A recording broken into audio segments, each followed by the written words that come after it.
Hey guys, this is Mark Hutten with AdultAspergersChat.com, and I wanted to talk to you briefly today about how to get your Asperger's partner to share the load. One of the things that I always run into when I counsel couples where one person has Asperger's syndrome and the other one is a neurotypical, usually it's the wife that's the NT and the husband that has Asperger's syndrome, is this problem of sharing responsibilities.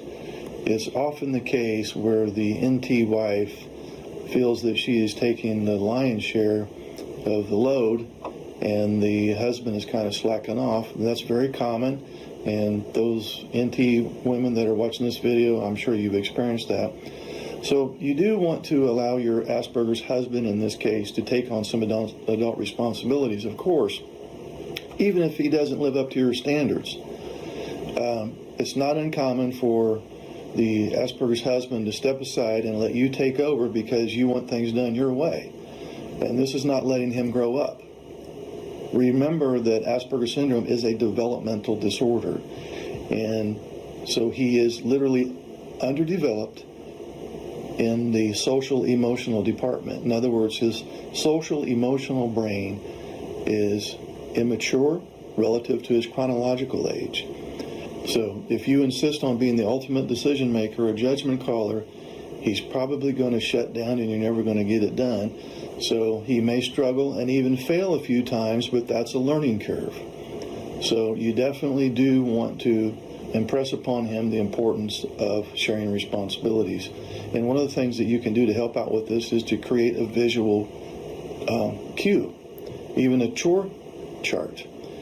Because people with Asperger's syndrome are very visual in a verbal world, and they do much better when they can see something that reminds them visually. And I know that chore charts and budget sheets sound very childish, but he may need a visual reminder. We all have information overload with too much to do and remember. You know, even neurotypical men do much better when they're handed a honey-do list. So if your Asperger's husband is tech savvy, you can have him enter items in his reminder app. Or you could actually create a chore chart, just like you would a child. And I know that that sounds ridiculous at some level, but it works. The reason I know it works is because I regularly recommend this.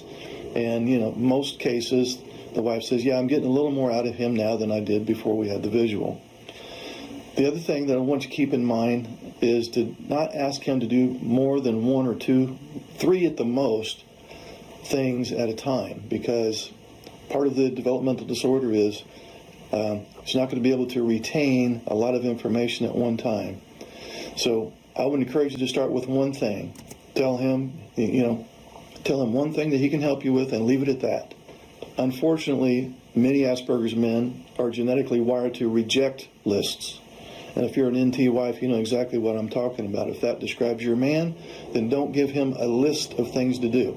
Now you might be thinking, what's the difference between a list and a chore chart? Well, a list is not particularly visual. I mean, I know you have to read it, but here's a list, so to speak, as compared to a chore chart.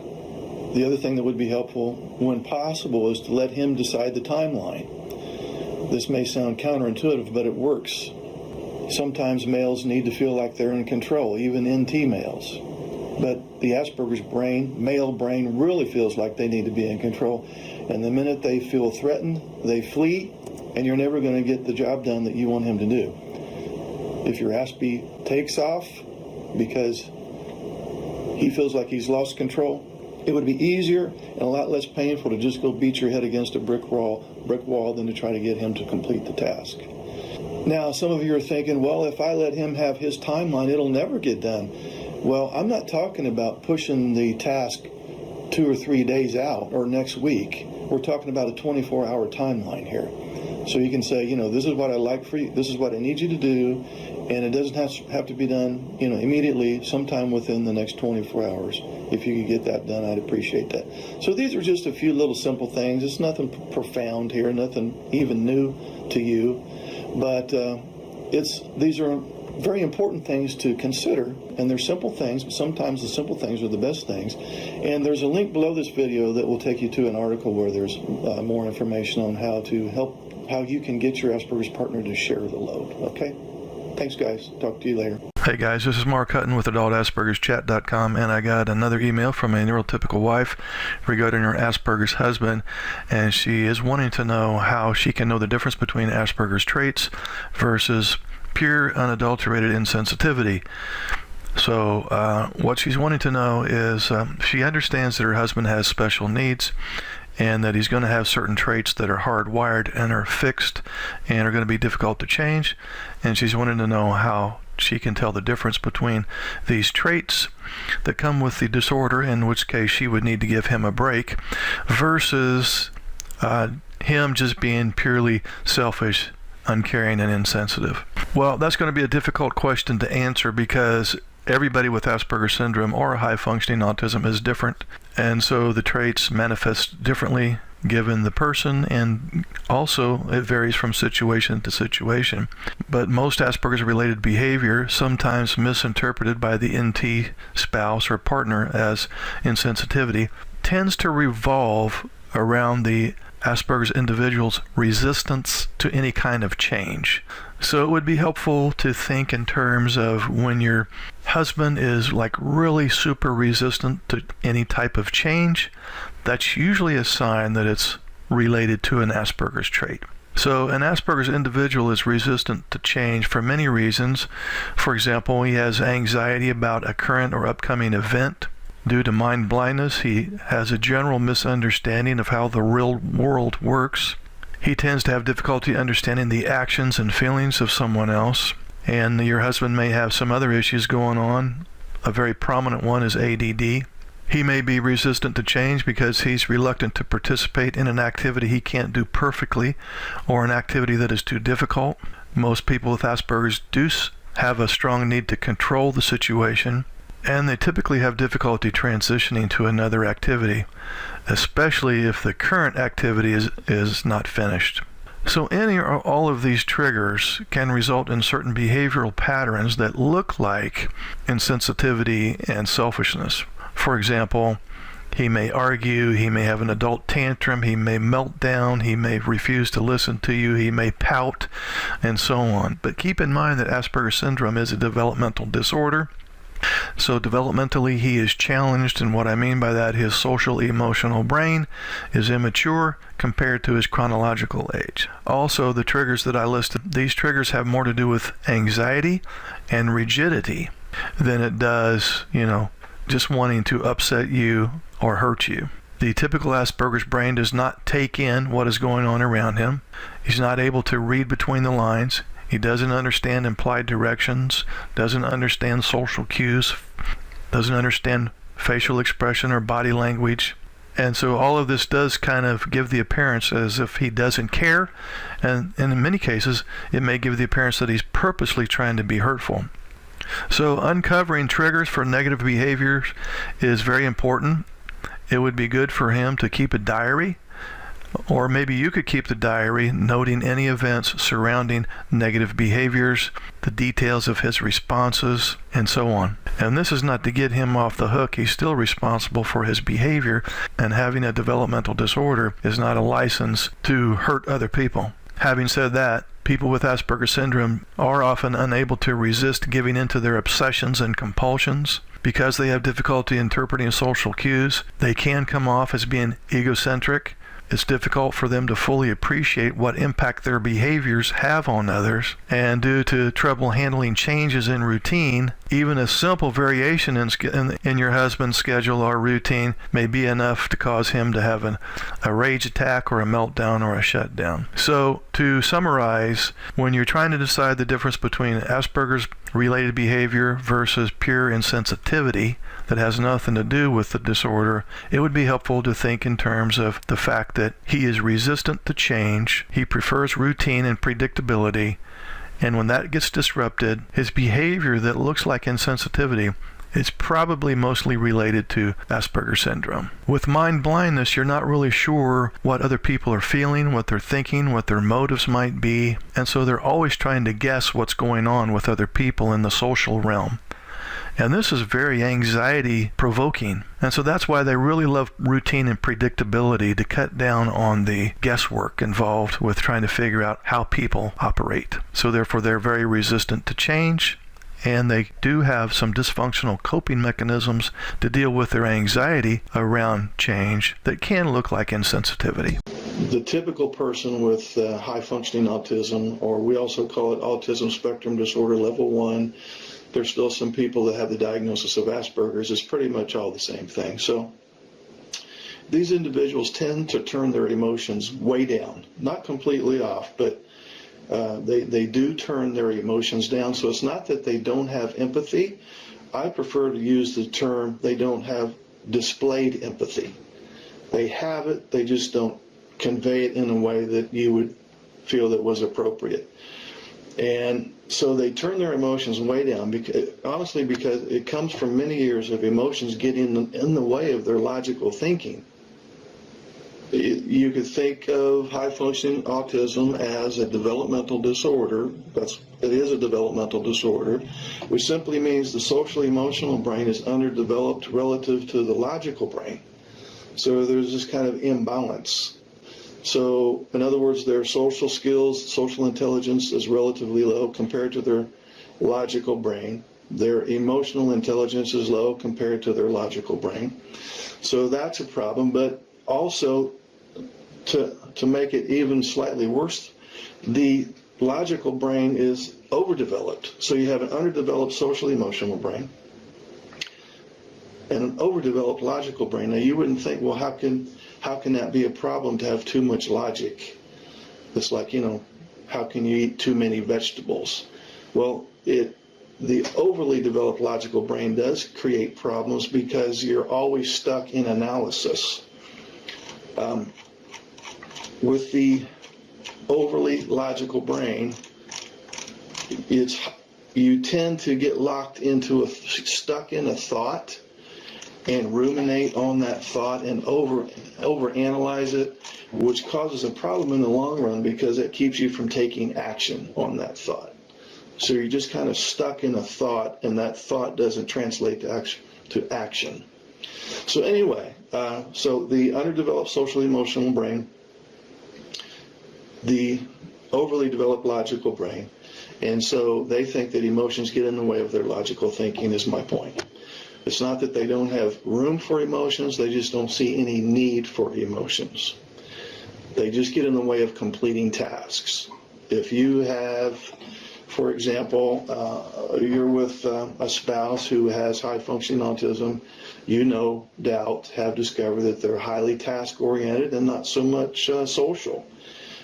Your husband, for example, who may have high-function autism, you may have often had the impression that he prefers to spend more time with his special interest or with work than with you.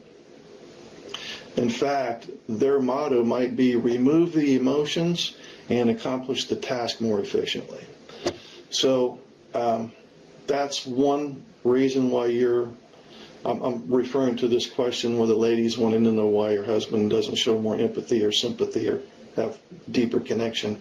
And it's because they turn their emotions way down. Another reason for this perceived lack of empathy is they have challenges understanding or predicting consequences of their behavior. And so they may view you as the neurotypical spouse. They may view you as irrational or illogical. Because if you are an NT or a neurotypical wife, no doubt your social intelligence is very high. You're probably also very emotionally smart. There is such things called emotional intelligence. So you're dealing with a husband who's low in those areas, so no wonder it's a mismatch. I mean, there's enough disparity between a male brain and a female brain in the typical world. But when you have a female NT brain with an Asperger's male brain, now you really have some disparity. So there's little wonder why you guys would be arguing and not having a connection, because you're speaking English, he's speaking French type of thing. Also, it's been my experience that When you want to have the talk about relationship problems, that's almost intolerable to the Asperger's husband, because he will view your wanting to talk about the relationship problems as criticism. And you can reframe and reword as much as you want, he's still going to at some level feel attacked. They have a difficult time hearing negative emotions expressed by their spouse. And they will tend to hear a difference of opinion or an attempt to explain a different perspective about a situation. They will tend to view that as criticism and conflict, and you're trying to start a fight type thing. Another thing that may be going on with your spouse that has high functioning autism or Asperger's that gives you the impression that he has no empathy is the fact that with that, the way his brain is wired, routines are paramount. They don't like change, they don't like surprises, they like routine and structure. So when they find great comfort in routine, and they will get very stressed if you, the NT partner, tries to change them in any way, because they don't like change in general. And probably the other main thing that I alluded to earlier that contributes to their perceived lack of empathy is the fact that tasks always come first and relationships always come second. As many of you know in this group, when you have high functioning autism or Asperger's, you have this thing called mind blindness. And that simply means that if I have mind blindness, I have difficulty predicting or having an educated guess what might be in the mind of in this case, my spouse.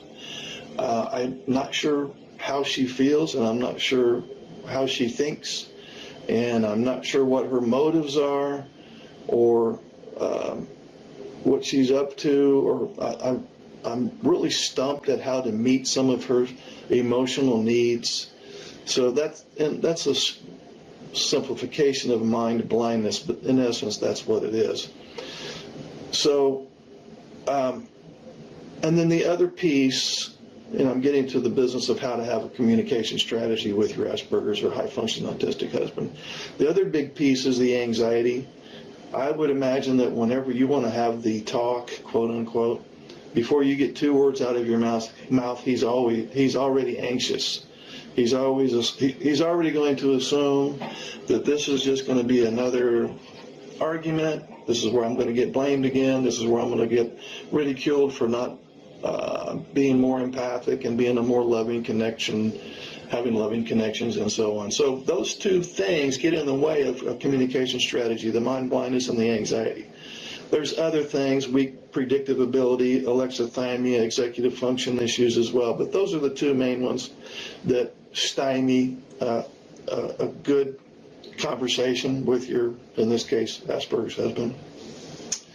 The mind blindness and the anxiety. So in the spirit of having a communication strategy that is sensitive to his anxiety and his mind blindness, because as soon as he gets anxious, you're done. The conversation's not going to go anywhere. It's just going to turn into another argument. So with respect to the mind blindness issue, you would want to keep your words very concrete. You'd be very explicit, almost as if you were, I hate to say it, speaking to a child. You want to keep it very concrete, especially if you're talking about emotions. You're going to have to be super, super specific. Also, the longer that you talk, the more anxious he's going to get. So you can bet that if you drone on for 20 minutes, his anxiety is following you out. So you want to keep the discussion short and concrete. Also, since the typical high-functioning autistic brain is low in social and emotional intelligence, they're not going to understand how you feel. So if you say to your husband, for example, well, I feel this way about that, and my feelings on this issue are such and such, and then you expect him to take how you feel and then apply it to a task he's supposed to execute, it's not going to happen. So instead of talking about how you feel and expecting him to know what he's supposed to do based on how you feel, simply tell him what you need. So speak in terms of needs rather than feelings. That would help him out. Since they don't like surprises, they don't like change or surprises, what you could do to take the surprise piece out of the equation is to make an appointment with him. Now, there's some things that are going to be emergent that need to be addressed right now. I understand that, but the other 90% of things, just make an appointment. You could say, I need your help with something. Can we, when you're calm or when you're done doing what you're doing, can we discuss that? So that's not going to remove his anxiety about having the talk, right? But at least it'll give him a heads up, and it won't be a surprise. You can let him say, okay, well, later today, 6 o'clock or whatever, we'll talk about it. And then, so you've spared him from having a surprise. The other thing that typically happens, and I'm not blaming any of the neurotypical wives in here, but it's been my experience that when she finally gets his attention,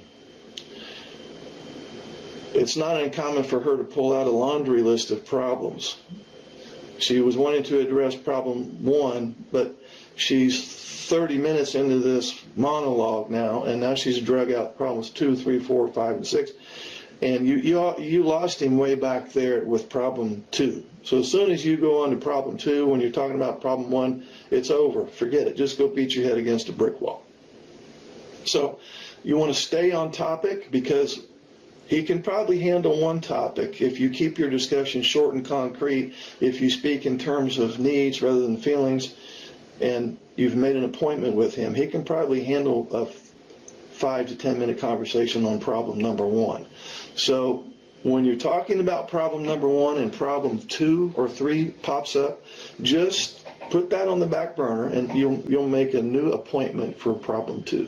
So so that's just a simple beginning for you to help him with his mind blindness issues and anxiety issues, to where you can actually have a discussion where you don't lose him and you've just wasted your time and energy.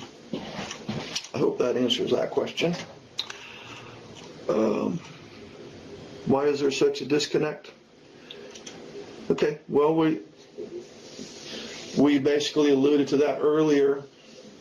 He has a low functioning socially emotional brain.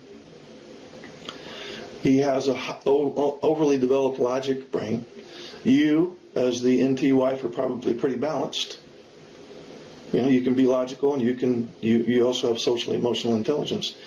So that's basically, in a nutshell, why the two of you have such a disconnect, is because your brains are wired so differently. And also, you guys handle stress differently based on the way that you're wired. The NT wife, when she's stressed, she will tend to get depressed, and she kind of implodes. Whereas the Asperger's man, when he's stressed, he can become rageful and explode. The neurotypical wife wants to talk about the problems, wants to share and talk about feelings, prefers a connection during crisis. He's the opposite. He doesn't want to talk about the problems, doesn't want to share emotions. He's not even in tune with his emotions or your emotions. And he's going to prefer a disconnection during crisis. The NT wife will want to seek support. He will want to seek solitude. He will want to dissociate or have a meltdown. So it's not only the fact that the two of you are wired differently, the two of you deal with your stress completely differently as well. So, and with respect to what to do about the disconnect, just keep those things in mind that I mentioned earlier about keeping the conversation short, concrete, make an appointment, speak in terms of needs. if you bring up the past, you're kind of dragging more problems in. So that's another thing that you may want to avoid doing. In the event that you do bring up the past, just stick with the present issue. Now, I understand sometimes you have to bring up the past because there's a past incident that never got resolved. So in the event that the current problem, that whatever happened in the past is pertinent to the current problem because it's the same problem, just never got resolved, even then ask permission.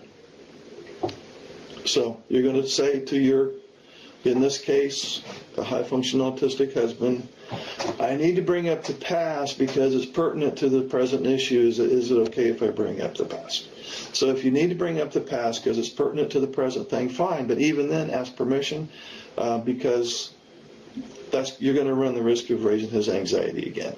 And the whole point is to keep his anxieties down as low as possible, because when you've tried to communicate with him and get some relationship issues resolved or at least discussed, what's keeping this from happening is his anxiety. He draws a blank. He can't think straight when he's anxious. And quite honestly, people with high functioning autism are anxious most of the time. It's probably the most serious trait. Well, I'm going to go on record as saying, yes, it is the most serious problem for the individual, because it's like they're dodging paintballs all day. If I have this mind blindness issue and I don't understand how I feel or how you feel or what you might be thinking, I will tend to fill in this unknown with the best guess that I can come up with. And I'm always doing this guesswork of trying to figure out why people are saying and doing what they're saying and doing. But it's worse than that. I will tend to fill in this blank because I'm not sure what their motives are. I will tend to fill that in with a negative spin and assume that they're saying or doing something that's of negative nature.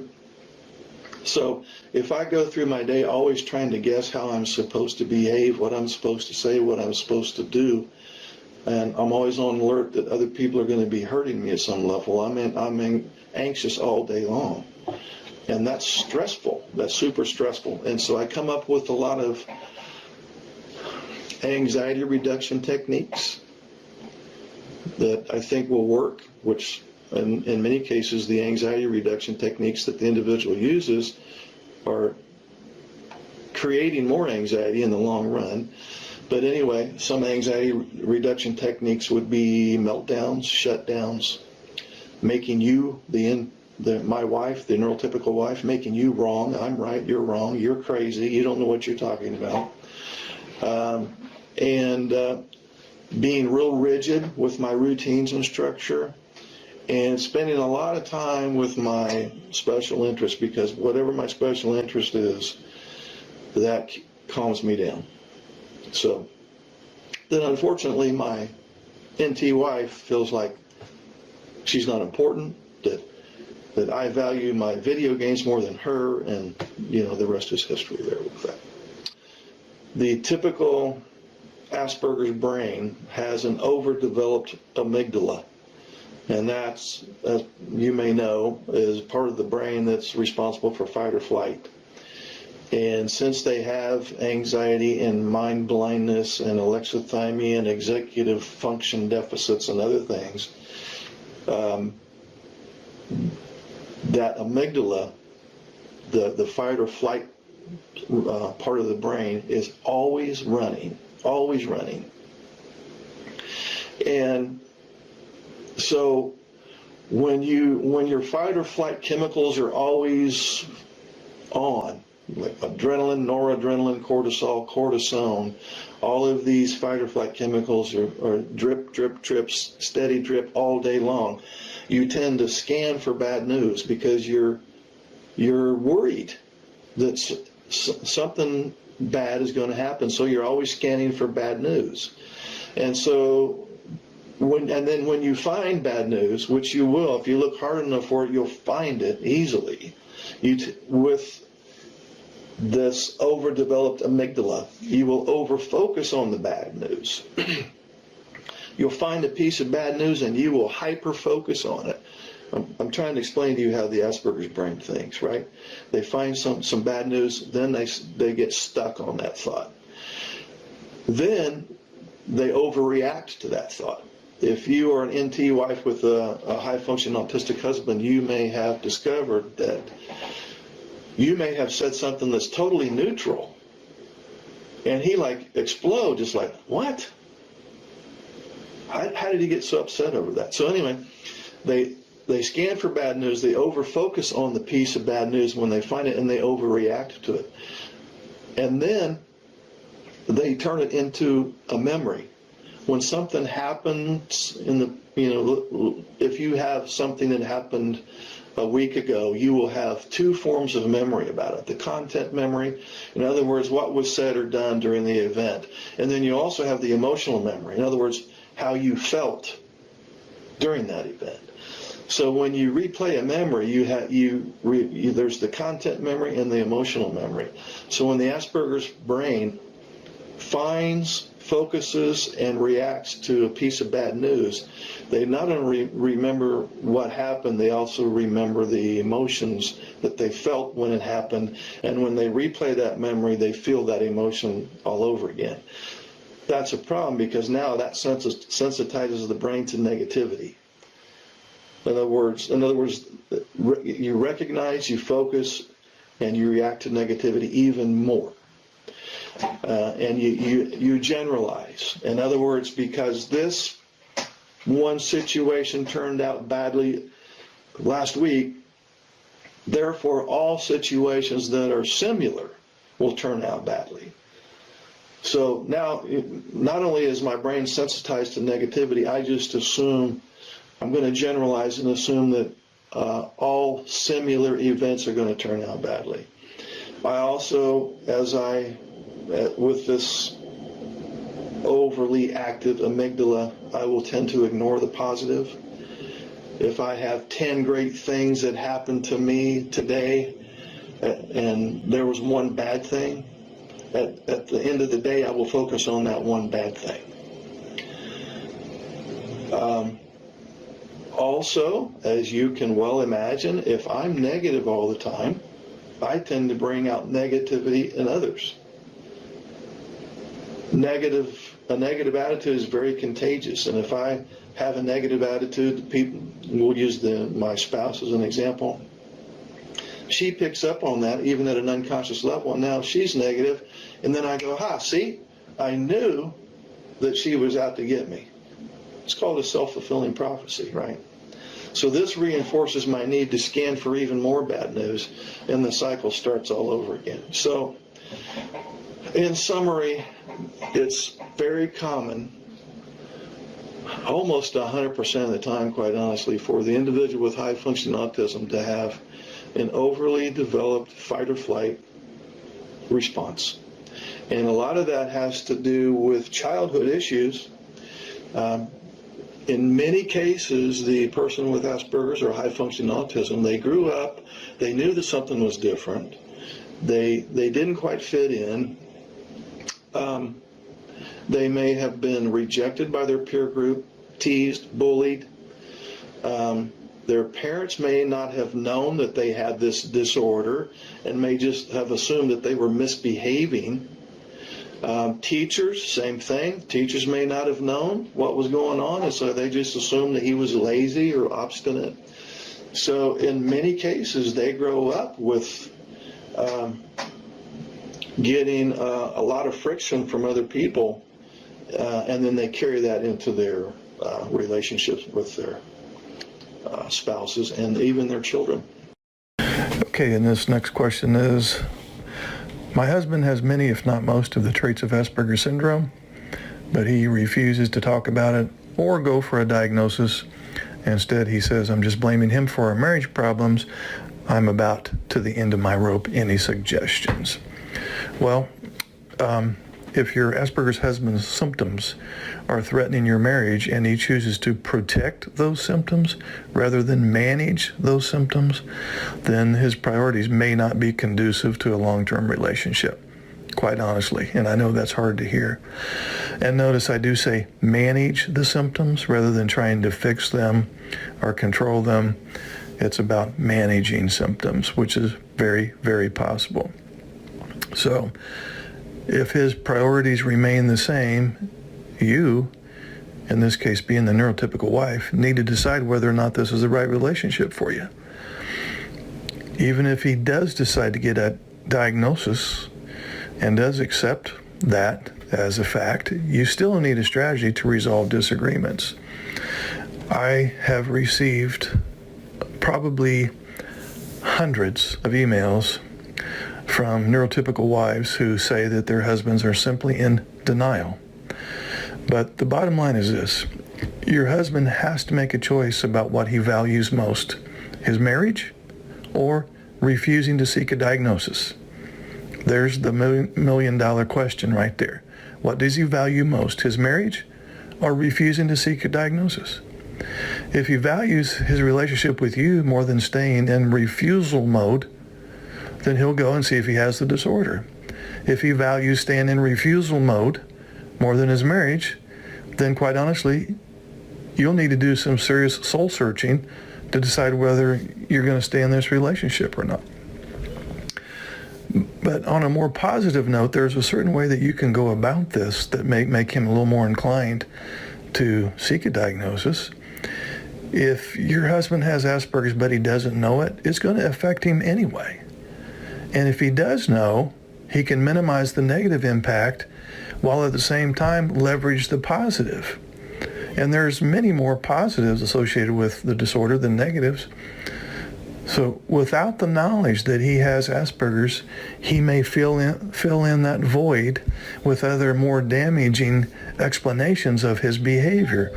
For example, he might say, I'm a failure, I'm weird, I'm a disappointment, I'm not living up to my potential, I'm no good at this marriage thing, I'm a failure, and so on. So he's probably filled in the blank, him not knowing whether or not he has the disorder, with some very negative self-talk. So as you try to talk with your husband about this, you'll want to be sure to discuss his strengths rather than focusing on the weaknesses or the challenges or the deficits that you have witnessed. And all adults with Asperger's have significant areas of strength. In fact, I'll go one better than that. They have more strengths than deficits. And that's what you need to focus on as you're trying to get him hooked into the idea of going and seeking a diagnosis. So if you'll include a lot of positive things you see in him that may also be related to Asperger's, he's not going to feel attacked by you or blamed by you. And this may make him a bit more open to the possibility of facing his fears by going for a diagnosis. And that's what you're running into here with him being in denial, is he's afraid of what he may find out. Hey guys, this is Mark Hutten with AspergerChat.com, and I wanted to respond to an email that I got from in this case it was a neurotypical wife who is married to a husband with Asperger's syndrome. And her question is in reference to a video that I put up a few days ago, and I'll have the link to that below this video, which describes how people with Asperger's syndrome tend to prefer spending time with their special interest or their work more so than relationships. She's wanting to know what do you do in a case where you're wanting to have a deeper connection with, in this case, an Asperger's husband who does seem to be preoccupied with his, in this case, computer gaming, and she's kind of feeling isolated and unloved. So the question is, what do you do in a case like this? Keep in mind that people with Asperger's syndrome, they have less of a need for social connection. They have a small relationship gas tank, so to speak. We'll use an example of Thanksgiving Day, where you, being the neurotypical wife, you could probably go to your family on Thanksgiving Day and spend 3 to 5 hours chatting, laughing, sharing stories, and so on, and you drag your Asperger's husband along with you, after about 30 minutes, he's burnt out, and he may hibernate over in the corner somewhere and play on his cell phone. And it's not like he's purposely trying to be antisocial. It's just that his relationship tank is full. And now he needs a timeout, so to speak, in order to de-stress. Think of it like this. The thermostat determines the temperature in the house. Your apostat determines level of hunger. And I'm going to make up a term here. We'll just call it the relatiostat. So you will need to dial down your relatiostat somewhat. So in dialing down your relatiostat, what you're doing is you're trying to more closely match his level of relationship emotional needs. And that would include sharing feelings, validating one another's feelings, sharing experiences, talking about one another's day, different forms of affection, and so on. He's going to have that need met more quickly than you.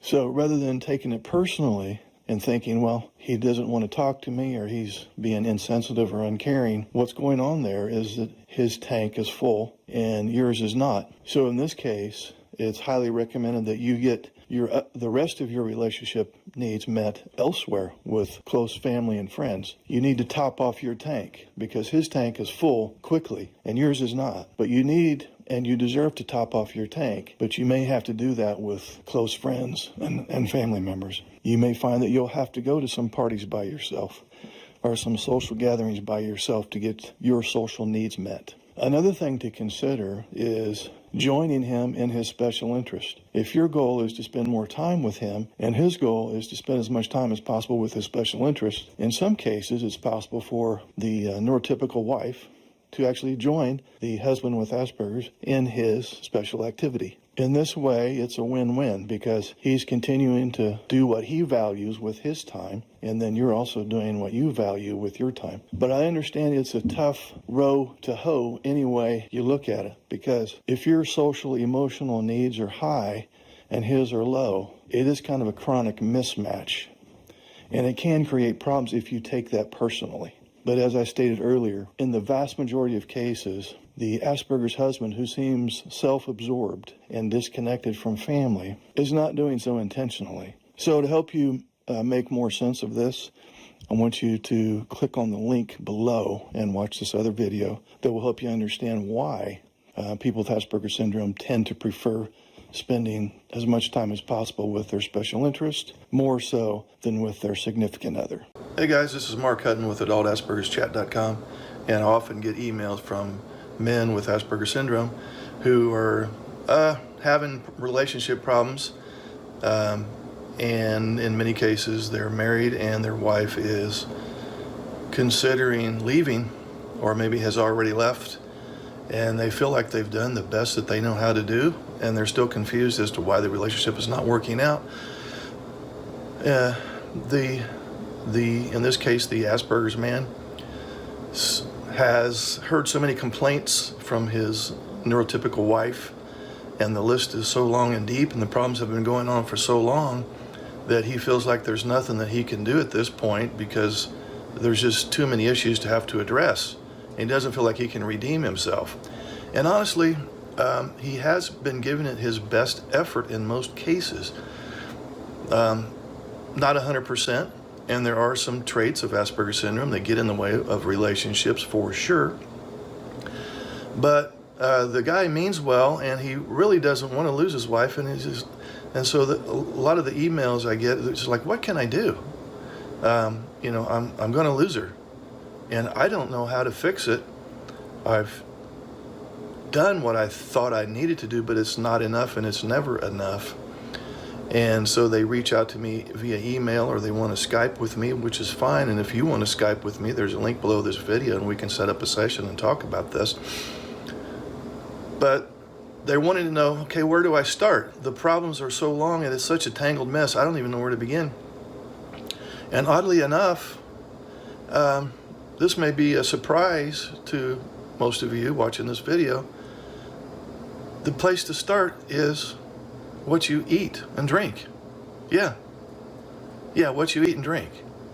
Because what you put in your mouth affects how you think, it affects how you feel, it affects your behavior, it affects your outlook on life.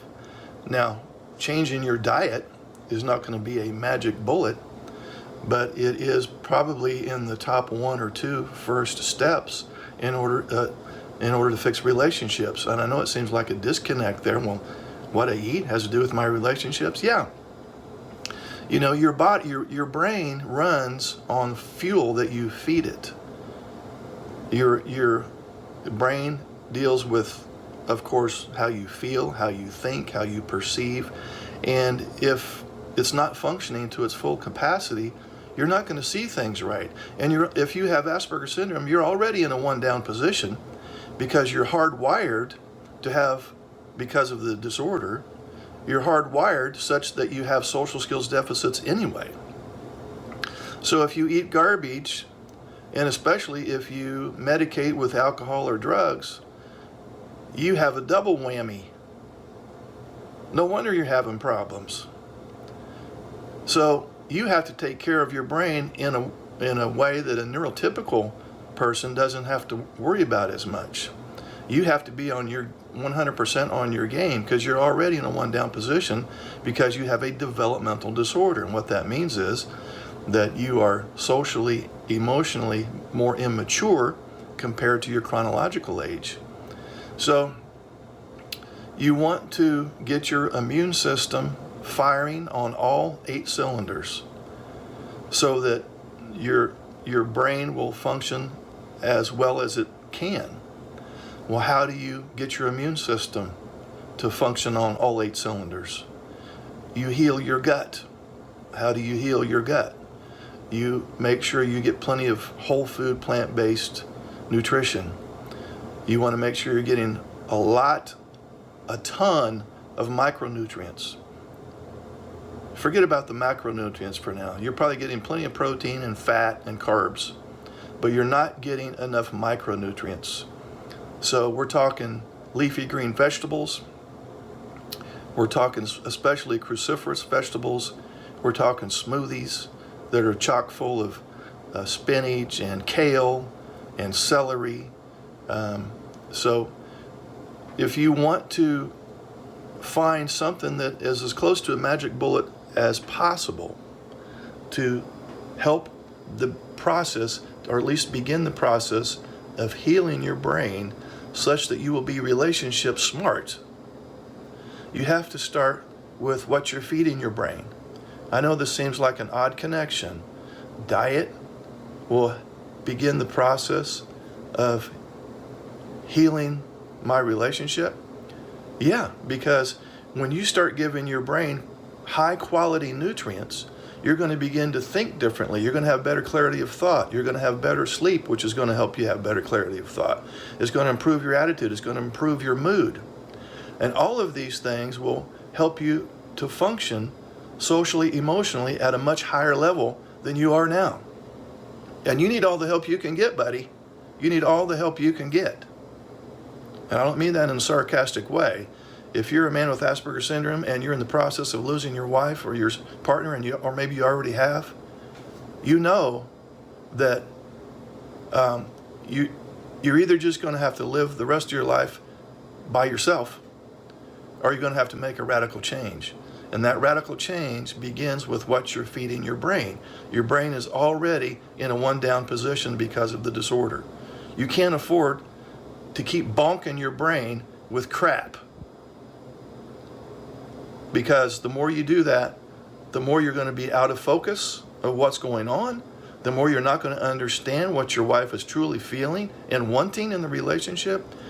Your clarity of thought is in the toilet if you feed it garbage. You need as much clarity as you can get. And it starts with diet.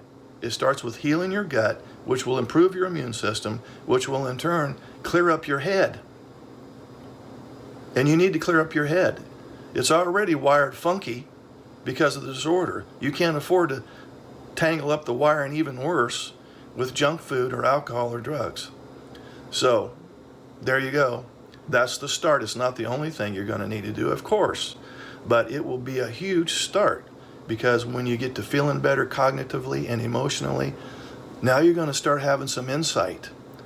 Now you're going to start having some passion to really want to go in and fix this relationship. Now you're going to have some confidence in yourself. And that's a big start. All right, thanks for listening. Click on the link below the video if you want some more information on what you can do to help this situation. Thanks, guys. See you later. Okay, so now we want to look at why your partner or spouse with Asperger syndrome or high-functioning autism tends to blame you for the relationship difficulties. If you, for example, are a neurotypical wife in a marriage with a husband with Asperger syndrome, you probably have discovered that whenever there are issues or conflict, you are the bad guy, and he blames you for the relationship difficulties. And you may have had the thought many times, he is such a selfish, insensitive, uncaring bastard. And what if I were to tell you that that's probably not the case? Rather, the fact that he's not responding the way you would hope is due to one of the traits that he suffers from. We're specifically talking about theory of mind deficits. So let's look at that briefly. Theory of mind is an important social cognitive skill that involves the ability to think about mental states, both your own and those of others. It involves the ability to attribute mental states, including emotions, desires, beliefs, and knowledge.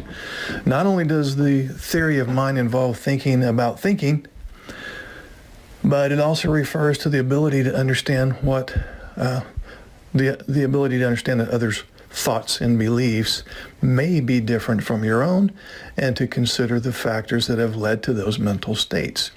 Now, why is this called theory of mind? Well, psychologists refer to this as a theory of mind because our beliefs about what might happen or what might be going on in another person's head are just that, theories. They're kind of educated guesses. While we make predictions, we can definitely make predictions, but we have no direct way of knowing exactly what a person might be thinking or what their motivations might be. All we can rely on is our own theories or hypotheses that we develop based on what people say, how they act, what we know about their personalities, and what we can infer about their intentions. So why is this theory of mind stuff so important? Well, the emergence of a theory of mind is really critical during the developmental process. Very young children tend to be more egocentric, as I'm sure the parents in here are aware of, and are often unable to think about the mental states of others. Now, as people age, their theory of mind does emerge and continues to develop. So forging a strong theory of mind plays an important role in our social worlds as we work to understand how people think, to predict their behavior, to engage in social relationships, to solve interpersonal conflicts, and so on. So in order to interact with other people, it's important to be able to understand their mental states and to think about how those mental states might influence their actions. So in other words, you connect your guesstimate about what they're thinking with your guesstimate about how they may act based on their thinking. And this is all stuff that you do at a very unconscious level as a neurotypical. These things come about almost at just automatically. It's a natural state of mind, not so much with people with Asperger's. The theory of mind allows people to infer the intentions of others, as well as to think about what's going on in someone else's head, including hopes, fears, beliefs, expectations, and so on. So social interactions, as you know, can be very complex, even for neurotypicals. And misunderstandings can make them even more complex and confusing.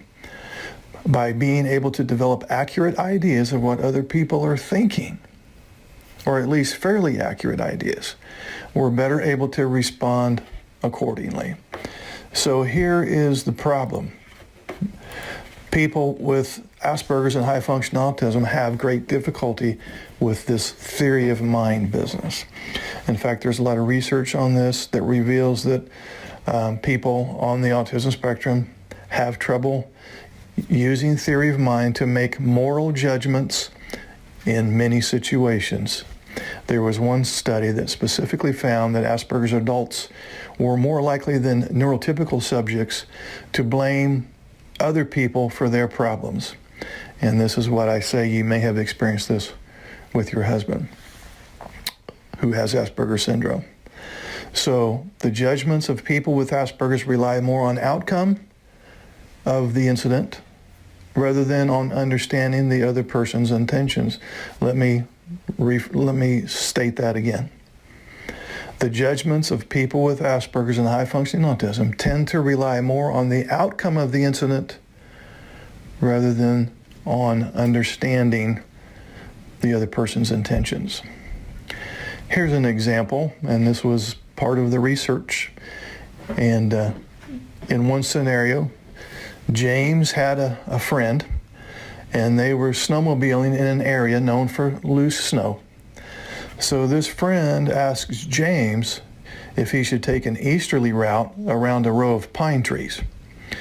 And James had looked it up, and he did a little quick analysis while they were on the slopes, and he found out that they had an alert that avoiding the west slope was the safest way to go. And so he told his friend that going, the east route would probably be okay. So the friend takes off in that direction, but unfortunately starts an avalanche, which quickly overtook him and buried him alive.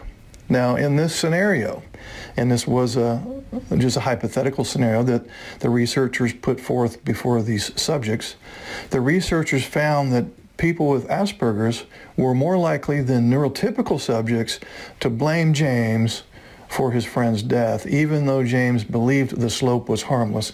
So that was kind of an interesting research project that does reflect the fact that judgments of people with Asperger's do tend to rely more on outcomes rather than on inferring what the other person's intentions were. So that was a long way around the bush to get to the point, and that is, this is why your partner or spouse with Asperger's or high-functioning autism does tend to blame you for the relationship difficulties, because he's only looking at the outcomes, in other words, what happened after the argument, rather than trying to understand your thoughts, feelings, motivations, intentions, and so on.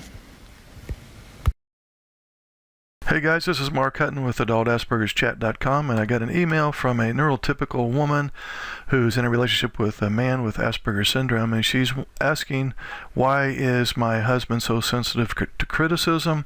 It seems as though everything I say, he perceives that as me being critical, and then he gets very defensive, and then the arguments start. Well, in order to answer that question, we really have to talk about the amygdala, which, as many of you know, is just a part of your brain. But it's more than just any old part. It is the fear center of the brain. It helped us survive back in the day, quite honestly. And people with Asperger's syndrome do tend to have an overly active and even in some cases physically enlarged amygdala. And so that would explain briefly, why they have such anxiety. The disorder comes with anxiety, but also they grew up in an environment that reinforced that anxiety, namely knowing that they just could not fit in socially. The link between the amygdala and fear processing does indeed shed a lot of light on how anxiety can take root in a child's mind, the child having high-functioning autism or Asperger's, and then develop into long-term problems as an adult. Now, the link between the amygdala and anxiety served us really well back, 2 million years ago, when we were cavemen and we were facing life-threatening dangers every day.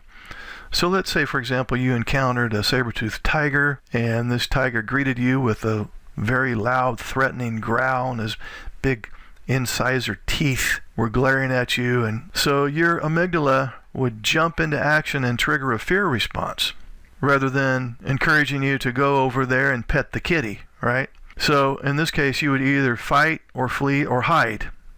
But in addition, Since this experience was accompanied by strong emotions, it would also be processed into a lifelong memory. So in other words, the next time you left your hut or your cave or whatever, you would generalize. In other words, you would know that all tigers, not only the one you met, are dangerous.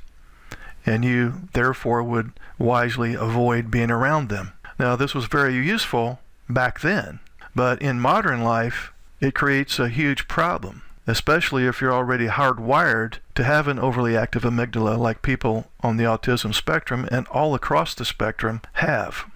So now, fast forward to today, a child with high-functioning autism or Asperger's is unfortunate to experience unsuccessful attempts at making friends, keeping friends, and socializing. In many cases, he wants to make friends, he just can't quite fit in, and so he gets ostracized, rejected, ridiculed, and even bullied. The uncomfortable feelings this will inevitably produce, coupled with the memory processing of the amygdala, will unfortunately start a vicious cycle of generalization and avoidance behavior.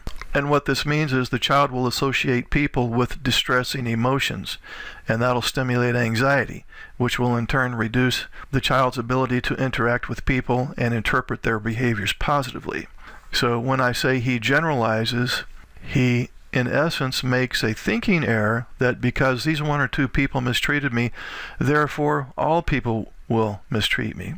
Now you fast forward to adulthood, where this person is trying to get into a romantic relationship with a neurotypical. He's already on guard. He's already been through a lifetime of rejection and ridicule, and now he's in the situation where he has to be highly social, which is not his cup of tea. And since he struggles socially, relationship problems inevitably occur. And as his partner tries to correct the relationship, sometimes this gets downloaded in his brain, the Asperger's brain, as criticism, and he has flashbacks to previous criticism, and so he is quick to feel like he's being yet again ridiculed, put down, and made to feel like shit. You could think of your Asperger's husband in this case as someone who has a severe sunburn.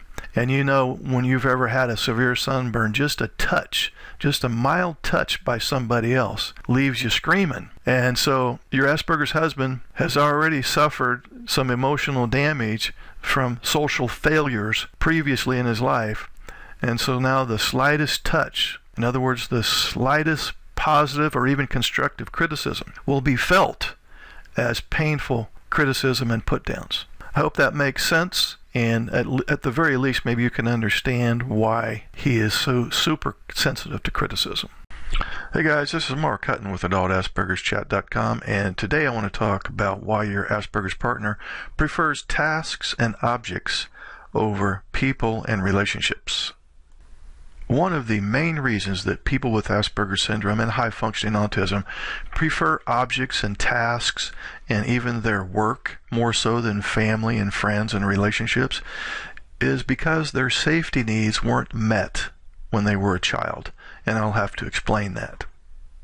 Safety needs, as you know, would be simple things like food, water, shelter, security, health, a safe environment, love and connection. So love and connection are just as important as food and water. As people, we are social creatures by nature.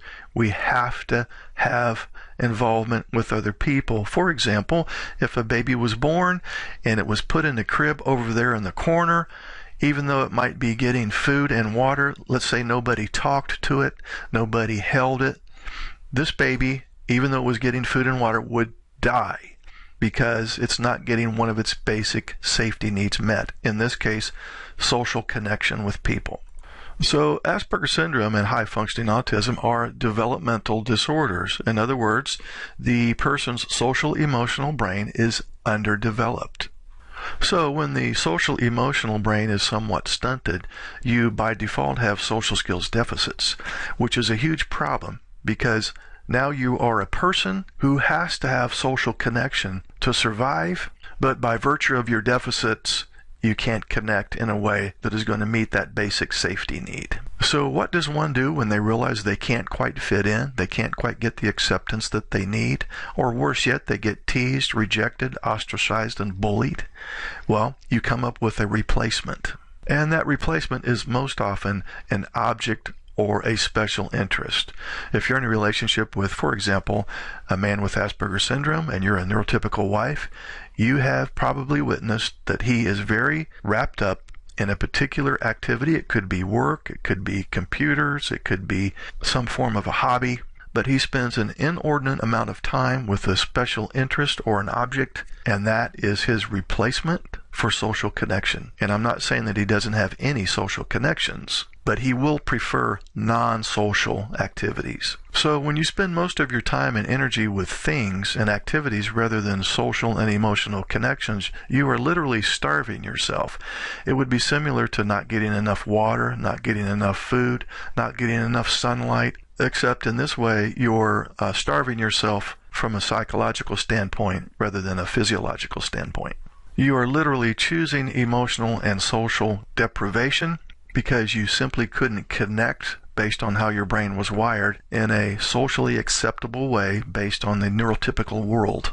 So what happens when you go through life malnourished in the social emotional sense? Well, the short answer is a lot of anxiety and depression. Wherever there is anxiety, depression is not far behind. And now we really start running into a lot of problems because when you're chronically anxious and have intermittent to chronic depression, this wears and tears on your immune system. It wears and tears on your self-confidence. It really inhibits quality relationships, which further drives you to gravitate towards objects and tasks, which in turn distance you even more from people and connections.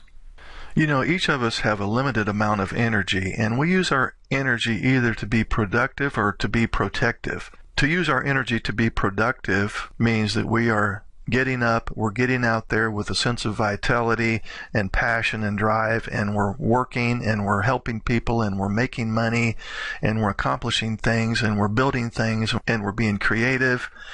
When we're spending most of our energy being protective, we don't have anything left over to be productive. If you've had a very stressful day where it just seems like there's one chaotic event after the other, by day's end, you know that you are exhausted. So to go through life under this chronic stress and with a weakened immune system, you often don't reach your full potential with respect to lifespan.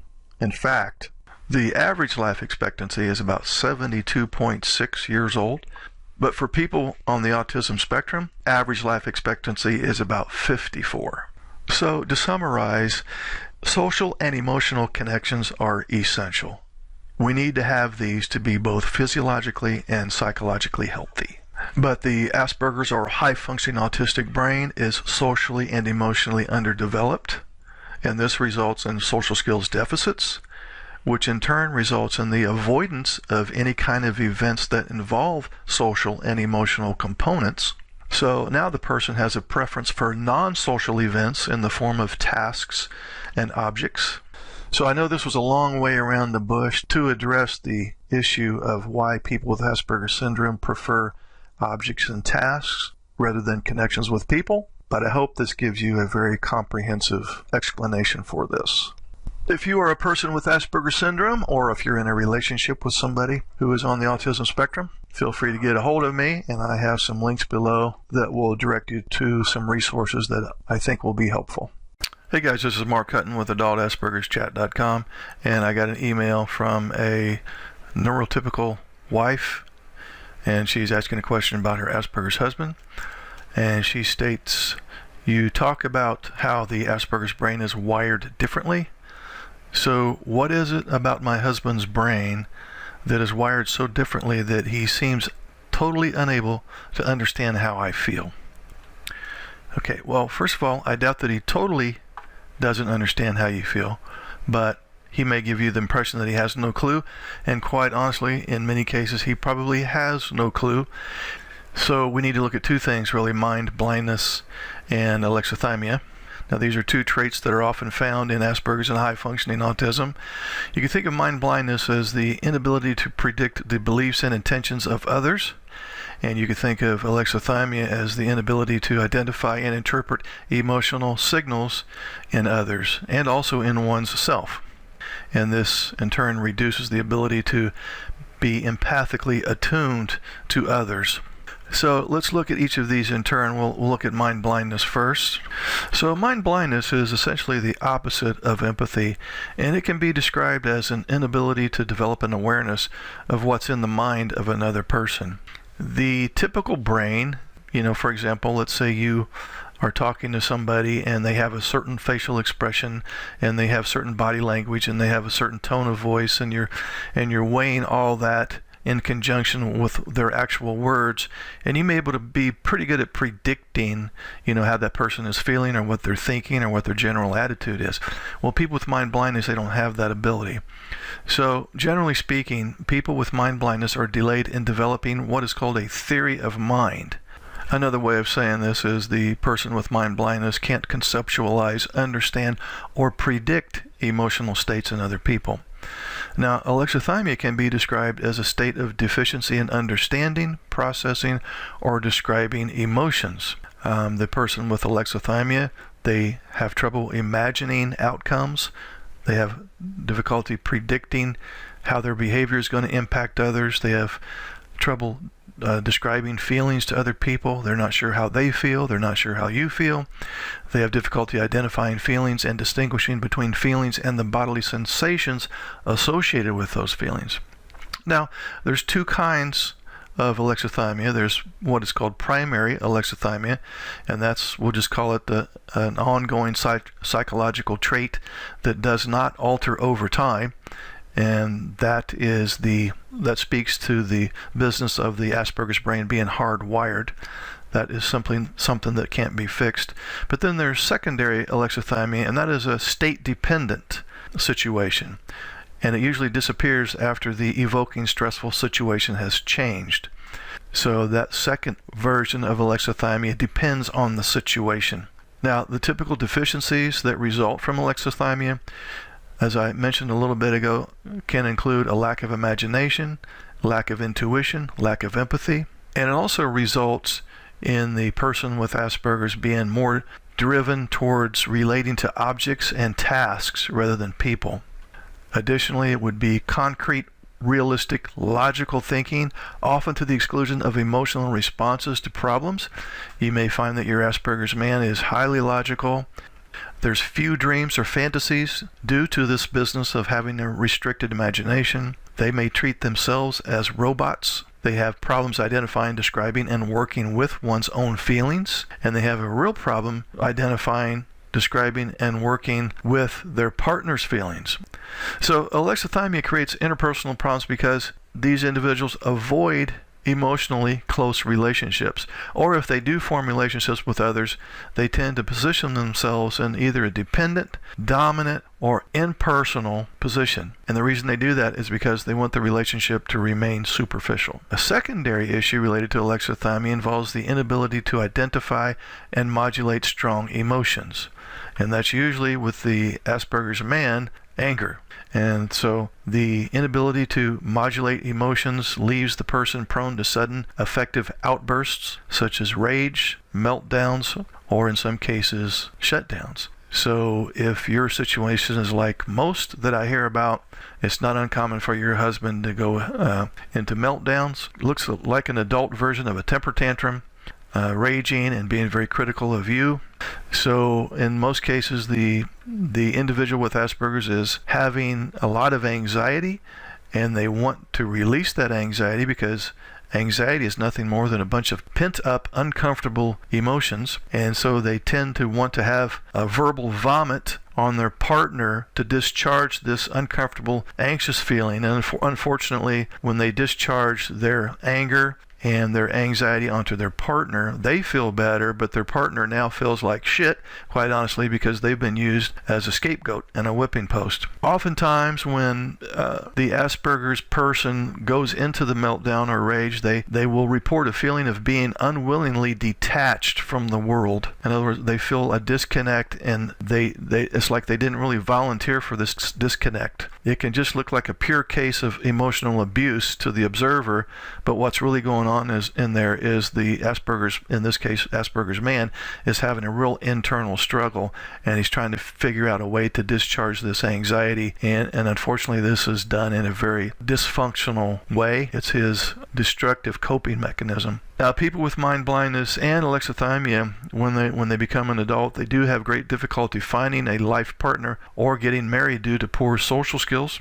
Because if you have mind blindness and you're not really attuned to what other people might be feeling, and you struggle with empathy, and if you have alexithymia, which you're in a situation where you're almost overly logical, clearly you can understand why that would get in the way of social skills. And a relationship is, by definition, exchanging social interaction. The complexity and inconsistency of the social world often poses extreme challenges to individuals with this mind blindness and alexithymia business. So that doesn't necessarily help you feel better, but it may help you understand the deficits that your husband has that appear to make him selfish, uncaring, insensitive. That's what it looks like, and that's what it feels like, and that's totally understandable. However, if you look deeper, you will realize that indeed there is some brain wiring that is different, that prevents him from relating to you in a more loving, compassionate way. Oftentimes, when you see the ugly side of your husband,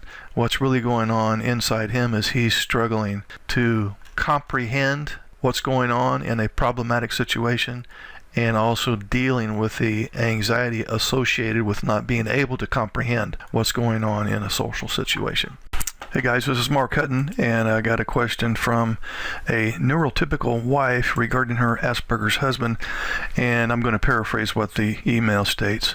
She is just wanting to know why her husband is so logical and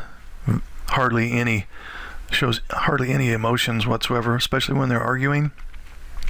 He tends to, using her words now, rattle on endlessly with logic and rationalizations. So he evidently lectures his neurotypical wife and doesn't really connect with her on an emotional level. And I wanted to explain a little bit about that, just if there are other wives or girlfriends experiencing the same thing. Or maybe you're the husband that's the neurotypical and you have a wife who has Asperger's or high-functioning autism. So people with Asperger's or high-functioning autism, they have emotions, but they turn their emotions way down. Not completely off, just way down. And the reason they do this, it's because they have learned to turn their emotions way down because they get in the way of making evidence-based decisions. People with Asperger's truly are very logical, in fact, overly logical, and under-emotional. They don't understand their feelings. They don't understand other people's feelings so much. So, to people with Asperger's, words are not evidence. They're just words. To them, words are just tools to convey a thought or a process, and they're inherently empty. Words are inherently empty until they're filled with truth. So it's not that people with Asperger's have little room for emotions. They just don't see any need for them. In fact, in their way of thinking, emotions just get in the way of completing tasks. Emotions just get in the way of problem solving. In fact, their motto could be remove the emotions and accomplish the task more efficiently. So they are very task-oriented. They're very much into their special interests, and their special interests very rarely, if ever, involve people. So it's not that they have to have things their way all the time. I know that if you're an NT spouse of an Asperger's husband or wife, you know that it seems like they always have to have it their way. It's their way or the highway, and they're so stubborn. Once they've locked in to their opinion, they can't be swayed otherwise. But it's not that they have to have their way all the time. If you, as the NT wife or husband, can provide some reasonable logic with proof that your way is better than theirs, they will listen to what you have to say, and they'll go along with your plan. So, to help you understand why you're back to the email from this NT wife, to help you understand why your Asperger's husband is overly logical and doesn't really connect with you on an emotional level, just remember that in his mind, words are only uncorroborated statements, not evidence. They think that neurotypical people say things all the time that have no value because NTs often say things that aren't backed by evidence. They're always searching for evidence. What's the truth? They're very truth aspies, or very truth-oriented and very fact-oriented. So they often disregard words as empty, meaningless garbage. They only respect the truth. So when your words are logical and match his logic, when your words are truthful and matches his sense of truth, both of you will be on the same page. Now I understand that therein lies the dilemma, because you don't speak Asperger's, so to speak, right? There's French, there's German. You may or may not speak French, you may or may not speak German, and if you're a neurotypical spouse, you definitely don't speak Asperger's. Your brain is simply not wired the way the Asperger's brain is wired. And so it is hard to kind of get on the same page with your Asperger's husband when he's so damn logical all the time, because that's just simply not your style. Another reason that there may seem to be a disconnect when you're talking to your Asperger's husband and he's overly logical is the fact that he doesn't speak body language. So let's use the analogy of French and German again. You know, you may or may not speak French, you may or may not speak German, but you definitely speak body language. The person with Asperger's does not speak body language. In other words, they don't pick up on facial cues. They don't pick up on body language, like if you're crossing your arms, if you have a disgusted look or a sad look or an empathic look, they're just not going to get that. So they're only listening, they're only picking up on what you have to say, not on the body language behind what you're saying. And to make matters worse, and we just alluded to this earlier, if you're not providing factual evidence in your arguments or when you're giving your opinion, not only is your body language discounted, but your words are also discounted, or not valued, we'll say. So I know this doesn't help you feel better as you're dealing with your husband, but hopefully at least help you understand why there seems to be this disconnect and why you're sucked into these lengthy lectures, overly logical lectures that you refer to. Hey guys, this is Mark. I'm taking on some new clients. There's my email address right there. I do have about a 4-week waiting period. So if you'll email me, I'll put you on my waiting list. And in approximately 4 weeks from today, we'll be able to meet face-to-face using Zoom or Skype. And we can talk about the relationship difficulties you're having in your neurodiverse marriage, where one person is autistic, the other one is not. And we will come up with some preliminary intervention strategies to do some marital conflict repair. So feel free to email me and we'll get started soon. I've been working with people online for 25 plus years. So I've been around the block a time or two, and so I look forward to hearing from you. Hey guys, this is Mark. Click on the join button underneath any of my videos, then click on members only videos, and then click on join. And for $9.99 a month, you'll have access to members only videos, which are excerpts from previous workshops I've conducted for NT partners, ASD partners, and the neurodiverse couple. New videos will be uploaded weekly.